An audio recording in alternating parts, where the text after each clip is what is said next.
इसकी फैक्ट्री नहीं चलती हो,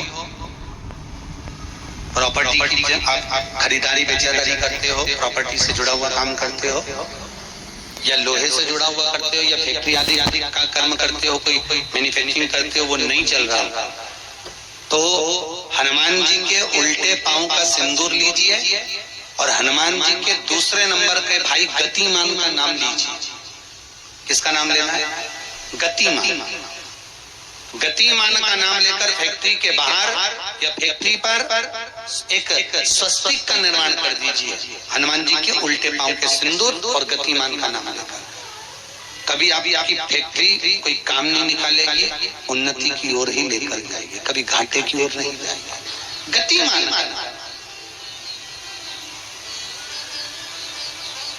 रतिमान, केतुमान, मतिमान, ये जितने भी नाम है हनुमान जी के भाइयों के, ये सब कल्याण करते हैं। एक एक नाम कल्याण करते हमारे। एक यदि बच्चे को सर्दी ज्यादा होती है, निमोनिया ज्यादा होता हो, ठंडा का कोटा ज्यादा रहता हो, तो पीपल के 5 पत्ते महाराज उस पे घृत लगाकर हनुमान जी के तीसरे नंबर के भाई व्रतिमान का नाम लेकर, व्रतिमान का नाम लेकर बच्चे की छाती पर एक वस्त्र से उसको बांध दीजिए, रात्रि भर बंधे रहने दीजिए महाराज। और बस एक बार बांधना, उसके बाद सर्दी का कोटा नहीं रहता महाराज, बच्चा स्वस्थ अपने आने। हनुमान जी महाराज के जितने भी भाई हैं सबका आनंद सुख चरणारविंद। अगर किसी पति पत्नी में झगड़ा चल रहा हो, प्रेम नहीं बढ़ रहा हो, बहुत क्लेश हुई और अदालत में बात पहुंच गई, तलाक होने वाला है, तो भी गतिमान का नाम लेकर हनुमान जी के मंदिर में एक ध्वजा लगा दी जाती है और उस पर ध्वजा पर स्वस्तिक बना दिया जाता है गतिमान का नाम लेकर। तो पति पत्नी का प्रेम वापस बढ़ जाता है और तलाक नहीं होता है महाराज। जिसका तलाक नहीं चाहिए, अगर मन से सोच के बैठे तलाक चाहिए तो मत बनाओ, पर नहीं चाहिए, प्रेम बढ़ाना है, उसके लिए गतिमान। ये लोग तो ऐसे, उनको आज तक हनुमान चालीसा पढ़ना नहीं है, आज तक कोई चालीसा, चाहे गायत्री चालीसा हो, लक्ष्मी चालीसा हो, शिव चालीसा हो, पढ़ना ही नहीं आती। बस बैठ गए भगवान के सामने और पढ़ लिया आसन लगा के। नहीं नहीं नहीं, चालीसा पढ़ने का भी एक नियम है। अगर कोई लक्ष्य लेकर पढ़ रहे हो तो उसका एक नियम है। पूरी जिंदगी पढ़ते रहोगे तो भगवान की प्राप्ति नहीं है, पर लक्ष्य लेकर अगर पढ़ा है, आसन से जिस भगवान की चालीसा पढ़ रहे हो उसकी मूर्ति या उसका फोटो आपके सामने होना चाहिए। एक घी का दिया, अगर हनुमान चालीसा पढ़ रहे हो तो या तो घी का दिया जलाओ, वो भी गाय के घी का हो, भैंस के घी का मत जलाना। हनुमान जी कभी प्रकट नहीं होंगे भैंस के घी से। घी का दिया लगाइए अगर चालीसा का पाठ कर रहे हो हनुमान जी का। और बहुत ज्यादा संकट है, बहुत ज्यादा परेशानी है, तो हनुमान चालीसा का पाठ करो तो तिल्ली के तेल का दिया लगाओ, काली तिल के तेल का दिया, तिल का तेल का दिया हनुमान जी के सामने आसन बिछाकर। बहुत तकलीफ है तो 3 पाठ प्रतिदिन करो और एक आसन से जितने समय 9 बजे अगर आप बैठते हो पाठ करने तो 9 बजे ही बैठना है। 11 दिन तक प्रतिदिन 3 पाठ रोज करो। एक पानी का लोटा, कलश, तांबे का जल अर्थात तांबे का लोटा हो, स्टील का लोटा हो, तुम्हारे पास जो कलश हो उसमें जल भरकर एक सिक्का उसमें पटक कर, एक लौंग पटक कर प्लेट से ढक कर रख दो और प्रतिदिन बस टाइम पर बैठकर पाठ करो। 11 दिन पूर्ण होंगे, जिस कामना से आपने पाठ करा है बस वो सिक्का, वो लौंग कलश में से निकाल लो, जल का आचमन करो और जिस काम के लिए करा है वो जल उस प्रयोग में ले लो। उस प्रयोग, किसी से बात करने जाना है तो वो जल पी कर जाइए, कोई से हाथ मिलाना है तो वो सिक्का, वो लौंग अपने हाथ में रखिए, अपने साथ रखिए। पंचमुखी हनुमान का एक स्मरण, पंचमुखी हनुमान का एक भाव। महाराज जैसे बहुत ज्यादा तकलीफ अगर व्यक्ति को हो गई है, बहुत कष्टमय जीवन चल रहा है, हार गए हर जगह से और तकलीफमय जीवन चल रहा है, तो पंचमुखी हनुमान का एक शिव महापुराण का और स्कंद पुराण का एक बड़ा सुंदर मंत्र है। उस मंत्र को आप सब एक बार हमारे साथ में बोलें। ओम नमो हनुमते रुद्र अवताराय सर्व शत्रु संहारणाय सर्व रोग हराय सर्व वशीकरणाय रामदूताय स्वाहा। बस इस मंत्र को हाथ में काली तिल लेकर, एक जौ लेकर और गूगल लेकर, थोड़ा सा उसमें गाय का घी डालकर, कंडे को या अग्नि को जलाकर इस मंत्र का 11 बार 21 बार जाप कर कर अपनी कामना कर कर छोड़ दीजिए। कैसा भी रोग हो, बीमारी हो, कष्ट हो, दुख हो, तकलीफ हो, 21 दिन के अंदर वो आनंद आना प्रारंभ कर देता है महाराज। इस मंत्र, स्कंद पुराण का, शिव महापुराण का ये मंत्र मूल पंचमुखी हनुमान सुख देते। और एक और चीज याद रखिए हमारा, यदि कोई काम के लिए जा रहे हो, कोई व्यापार के लिए जा रहे हो या नौकरी करने के लिए जा रहे हो और लगी नहीं रही, बहुत तकलीफ पा रहे हो, सर्विस ही नहीं लग रही, बहुत कष्टमय हो गया, तो निवेदन करूंगा 5 पीपल के पत्ते पर बेसन के 5 लड्डू घर में बने हुए, गाय के घी के 5 लड्डू रख लो। उस लड्डू के बीचों बीच एक आटे का दिया और उसमें तिल्ली का तेल डालकर इसी मंत्र का प्रयोग कर कर पंचमुखी हनुमान का किसी भी हनुमान के मंदिर में जाकर, दक्षिण मुखी हनुमान के मंदिर में जाकर उसको रख कर आ जाइए। इसके बाद आप काम के लिए जाइए, आपका काम सफल हो जाएगा। आपको किसी को नहीं कहना पड़ेगा कि हाथ जोड़ना नहीं पड़ेगा, किसी के पांव नहीं पड़ना पड़ेंगे, तुरंत काम होगा। बस इस मंत्र का स्मरण कर कर पंचमुखी हनुमान का भूतेश्वर जो मंत्र है वो सुख देने वाला। ये लोग तो ऐसे हैं, उनका आज तक हनुमान चालीसा पढ़ना नहीं है, आज तक कोई चालीसा, चाहे गायत्री चालीसा हो, लक्ष्मी चालीसा हो, शिव चालीसा हो, पढ़ना ही नहीं आती। बस बैठ गए भगवान के सामने और पढ़ लिया आसन लगा के। नहीं नहीं नहीं, चालीसा पढ़ने का भी एक नियम है। अगर कोई लक्ष्य लेकर पढ़ रहे हो तो उसका एक नियम है। पूरी जिंदगी पढ़ते रहोगे तो भगवान की प्राप्ति नहीं है, पर लक्ष्य लेकर अगर पढ़ा है, आसन से जिस भगवान की चालीसा पढ़ रहे हो उसकी मूर्ति या उसका फोटो आपके सामने होना चाहिए। एक घी का दिया, अगर हनुमान चालीसा पढ़ रहे हो तो या तो घी का दिया जलाओ, वो भी गाय के घी का हो, भैंस के घी का मत जलाना। हनुमान जी कभी प्रकट नहीं होंगे भैंस के घी से। घी का दिया लगाइए अगर चालीसा का पाठ कर रहे हो हनुमान जी का। और बहुत ज्यादा संकट है, बहुत ज्यादा परेशानी है तो हनुमान चालीसा का पाठ करो तो तिल्ली के तेल का दिया लगाओ, काली तिल के तेल का दिया, तिल का तेल का दिया हनुमान जी के सामने आसन बिछाकर। बहुत तकलीफ है तो 3 पाठ प्रतिदिन करो और एक आसन से जितने समय 9 बजे अगर आप बैठते हो पाठ करने तो 9 बजे ही बैठना। 11 दिन तक प्रतिदिन 3 पाठ रोज करो। एक पानी का लोटा, कलश, तांबे का जल अर्थात तांबे का लोटा हो, स्टील का लोटा हो, तुम्हारे पास जो कलश हो उसमें जल भरकर, एक सिक्का उसमें पटक कर, एक लौंग पटक कर प्लेट से ढक कर रख दो और प्रतिदिन बस टाइम पर बैठ कर पाठ करो। 11 दिन पूर्ण होंगे, जिस कामना से आपने पाठ करा है बस वो सिक्का, वो लौंग कलश में से निकाल लो, जल का आचमन करो और जिस काम के लिए करा है वो जल उस प्रयोग में ले लो। उस प्रयोग, किसी से बात करने जाना है तो वो जल पी कर जाइए, कोई से हाथ मिलाना है तो वो सिक्का, वो लौंग अपने हाथ में रखिए, अपने साथ रखिए। राम जी महाराज जब गए, हनुमत चरित्र कहता, राम जी महाराज जब जाने लगे तो उन्होंने हनुमान जी से कहा कि तुम क्या चाहते हो? हनुमान जी बोले मेरे को जाना है, क्योंकि जहां राम वहां हनुमान। हनुमान जी जब कहने लगे कि मेरे को जाना है तो राम जी महाराज बोले नहीं नहीं हनुमान, तुझे सबसे ज्यादा प्रिय क्या है? तो क्या राम? तो हनुमान तू कह रहा है सबसे ज्यादा प्रिय है, राम प्रिय है, तो एक बार जिस समय देवऋषि नारद का अपमान हुआ, विश्वामित्र बाबा का अपमान हुआ, उस समय पर एक राजा ने जब अपमान करा तो तूने उसको राम नाम लिखकर एक जगह पर बिठा दिया और कहा कि तू राम नाम जपते रहे। उसने राम नाम जपा। तब हनुमान याद कर, मेरे सम्मुख में तू खड़ा था और युद्ध होने वाला था, तो तूने क्या कहा था? प्रभु आप इसको मार नहीं सकते क्योंकि ये आपका नाम ले रहा है, राम से बड़ा होता है राम का नाम, आप इसे मार नहीं सकते। तब आपने ये संवाद कहा था, हनुमान बता तेरी प्रियता क्या है? हनुमान जी कहते हैं प्रभु आपने मुझे जगा दिया, क्योंकि मुझे श्राप ही ये मिला था कि तू जागेगा किसी की जगाने पर, आपने मुझे जगा दिया। इसलिए हे नाथ अब मैं जाना नहीं चाहता, सत्संग करना चाहता।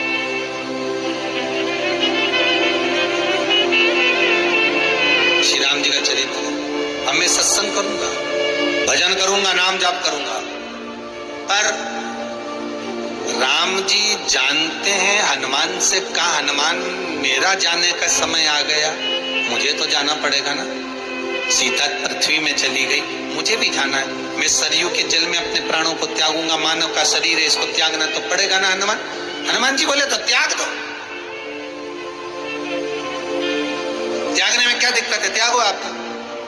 पर दिक्कत एक बहुत बड़ी है। तो राम जी ने जैसी कहा दिक्कत बहुत बड़ी है, तो हनुमान जी पूछे ऐसी कौन सी दिक्कत है? हनुमान जी के शब्द सुने तो राम जी बोले, जब जिस समय पर तुम सूर्य को निगल गए थे, इंद्र को क्रोध आया था और इंद्र ने तुम पर वज्र का जब प्रहार करा था, जब वज्र का प्रहार इंद्र ने करा तब तुम्हारा नाम हनुमान हुआ। तब सारे देवी देवताओं ने तुम्हें वर प्रदान करा। उस जगह पर यमराज भी खड़ा था, तो यमराज ने तुम्हें वर दिया था कि जहां हनुमान होगा वहां यमराज नहीं होगा। अब दिक्कत यह है कि मुझे प्राण त्यागना है और तू मुझे 1 मिनट के लिए नहीं छोड़े, तो यमराज आएगा कैसे? दिक्कत वहां अड़ी पड़ी।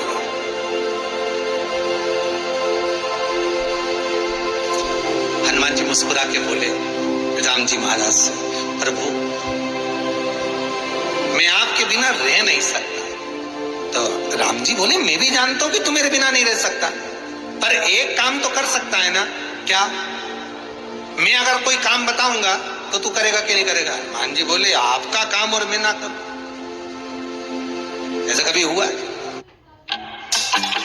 So, what's the plan for today? Boho sheet for my 11 a.m. coffee date. Got these on Amazon. Business lunch. Elevated classics with a vintage watch. ऐसा कभी हुआ है? जरूर करूंगा। ठीक है, बस अब राम जी महाराज ने सोच लिया कि हनुमान को जाने से पहले काम पर लगा। अब वो कौन सा काम था? बोलो रे भाई, हनुमान जी को कहां काम पर लगाया राम जी ने? किस जगह पर काम पर लगाया? अरे सभी ने रामचरितमानस सुनी है, खूब सुनी, जल्दी बताओ। राम जी महाराज ने प्राण त्यागते समय, सरयू जी में प्राणों को देते समय, राम जी ने हनुमान जी को किस काम में लगाया था? कि राम जी ने अपने हाथ की एक मुद्रिका जिस पे राम लिखा हुआ था, वो मुद्रिका एक अयोध्या की एक सरंग में जमीन में डाल दिया और हनुमान से कहा जरा ढूंढ के लेके आ, मैं अभी घूम कर आया। और हनुमान जी तलातल रसातल भूमि के नीचे पताल में चले गए उस मुद्रिका को ढूंढने के लिए जिस पे राम लिखा है। और हनुमान जी पूछते भी जा रहे, राम कहाँ है? राम की मुद्रिका पड़ी थी, राम की अंगूठी है, और राम का ही सत्संग करते करते जा रहे। और राम जी चले गए सरयू, क्योंकि हनुमान अगर होगा तो यमराज नहीं आ सकता। हनुमान को यहां से हटाना पड़ेगा, तब यमराज लेने के लिए आ सकता, तब यम आए, क्योंकि यम अपने नियम को धारण करेगा, चाहे कृष्ण हो चाहे राम। पंचमुखी हनुमान का एक स्मरण, पंचमुखी हनुमान का एक भाव। महाराज, जैसे बहुत ज्यादा तकलीफ अगर व्यक्ति को हो गई है, बहुत कष्टमय जीवन चल रहा है, हार गए हर जगह से और तकलीफमय जीवन चल रहा है, तो पंचमुखी हनुमान का एक शिव महापुराण का और स्कंद पुराण का एक बड़ा सुंदर मंत्र है। उस मंत्र को आप सब एक बार हमारे साथ में बोले। ओम नमो हनुमते रुद्र अवताराय सर्व शत्रु संहारणाय, सर्व रोग हराय, सर्व वशीकरणाय, रामदूताय स्वाहा। बस इस मंत्र को हाथ में काली तिल लेकर, एक जौ लेकर और गूगल लेकर, थोड़ा सा उसमें गाय का घी डालकर, कंडे को या अग्नि को जलाकर इस मंत्र का 11 बार 21 बार जाप कर कर अपनी कामना कर कर छोड़ दीजिए। कैसा भी रोग हो, बीमारी हो, कष्ट हो, दुख हो, तकलीफ हो, 21 दिन के अंदर वो आनंद आना प्रारंभ कर देता है महाराज। इस मंत्र, स्कंद पुराण का, शिव महापुराण का ये मंत्र मूल पंचमुखी हनुमान सुख देंगे। और एक और चीज याद रखिए महाराज, यदि कोई काम के लिए जा रहे हो, कोई व्यापार के लिए जा रहे हो या नौकरी करने के लिए जा रहे हो और लगी नहीं रही, बहुत तकलीफ पा रहे हो, सर्विस ही नहीं लग रही, बहुत कष्टमय हो गया, तो निवेदन करूंगा 5 पीपल के पत्ते पर बेसन के 5 लड्डू घर में बने हुए, गाय के घी के 5 लड्डू रख लो। उस लड्डू के बीचों बीच एक आटे का दिया और उसमें तिल्ली का तेल डालकर इसी मंत्र का प्रयोग कर कर पंचमुखी हनुमान का किसी भी हनुमान के मंदिर में जाकर, दक्षिण मुखी हनुमान के मंदिर में जाकर उसको रख कर आ जाइए। इसके बाद आप उस काम के लिए जाइए, आपका काम सफल हो जाएगा। आपको किसी को नहीं कहना पड़ेगा कि हाथ जोड़ना नहीं पड़ेगा, किसी के पांव नहीं पड़ना पड़ेंगे, तुरंत काम हो। बस इस मंत्र का स्मरण कर कर पंचमुखी हनुमान का भूतेश्वर जो मंत्र है वो सुख देने वाला। तो अपना कोई पैसा अटक जाता है, कोई कार्य अटक जाता है, कोई फाइल अटक जाती है, कोई काम नहीं होता, तो 5 जगह पर जल चढ़ाना प्रारंभ कर देते। पहला, ये शिवलिंग जलाधारी, बीच में अशोक सुंदरी का स्थान, 5 जगह पर हम जल चढ़ाना प्रारंभ कर देते जब कोई काम अटकता। पहला गणेश जी के स्थान, दूसरा षडानंद कार्तिकेय का स्थान, तीसरे नंबर पर अशोक सुंदरी का स्थान, चौथे नंबर पर जलाधारी के चारों तरफ और 5वां शिवलिंग का स्थान। जब हम यहां से जल चढ़ाना चालू करते हैं, फिर जल को यहाँ चढ़ाते हैं, फिर मध्य चढ़ाते हैं, फिर जलाधारी पर चढ़ाते हैं, उसके बाद शिवलिंग पर हम जल चढ़ाते हैं और धीरे धीरे जल चढ़ाकर अपनी जब कामना करते हैं, कितना भी कहीं पर भी पैसा अगर अटका होता है, 3-4 महीना अगर लगातार रोज जल चढ़ा है तो बाबा रास्ता खोज ही देता है, वो आता ही। हनुमान जी के एक भाई का नाम है गतिमान। क्या नाम है? गतिमान। कभी स्कंद पुराण अगर पढ़े तो रामेश्वर में, रामेश्वर धाम की स्थापना में हनुमान जी का वर्णन पूरा है। कभी मौका लगे तो आप श्रवण करना स्कंद पुराण, तो उसमें हनुमान जी के भाई गतिमान का व्याख्यान लिखा हुआ।